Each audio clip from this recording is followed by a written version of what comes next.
ज़लज़ले ने तुर्की और शाम में क़यामत बपा कर दी। अमवात का सिलसिला तेज़ी से जारी। तुर्किया में जांबाक अफराद की तादाद 2931 से तजावुज़ कर गई। 6000 से ज़ायद ज़ख्मी, 4000 अफराद रेस्क्यू। शाम में 1451 अफराद चल बसे, सैकड़ों ज़ख्मी। दोनों ममालिक में हज़ारों इमारतें मुनहदिम। बारिश के बायस रेस्क्यू ऑपरेशन में मुश्किलात। ज़लज़ले का मरकज़ तुर्की और शाम की सरहद से 60 मील दूर था। गहराई 18 किलोमीटर थी।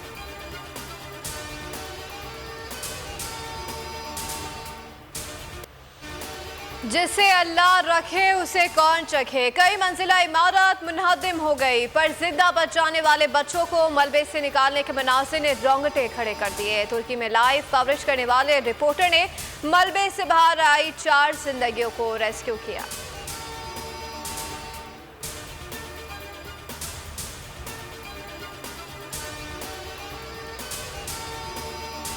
तुर्की और शाम में ज़लज़ले की पेशगोई 3 रोज़ कबल कर दी गई थी। नीदरलैंड के तहकीकार फ्रैंक हुगर बैस ने पेशगोई की थी।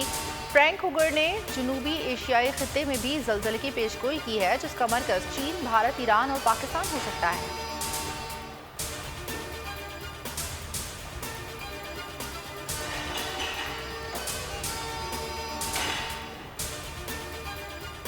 तुर्किया में ज़लज़ले से तबाही। वज़ीर आज़म का फौरी तुर्की जाने का फैसला। शहबाज शरीफ 8 फरवरी को तुर्किया रवाना होंगे। वज़ीर ख़ारजा बिलावल भुट्टो ज़रदारी भी वज़ीर आज़म के हमरा होंगे।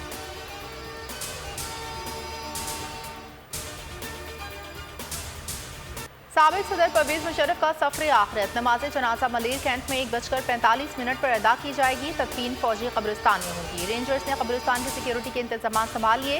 गुज़िश्ता रोज़ परवेज़ मुशर्रफ का जस्ता खाकी खुसूसी तैयारे से दुबई से कराची लेकर पहुंचा था।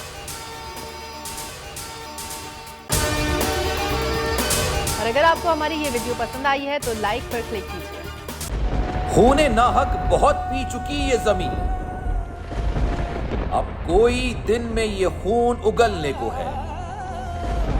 खत्म हो जाएगी ये तमाशागरी, वक्त पलटेगा रोजे जजा की तरह।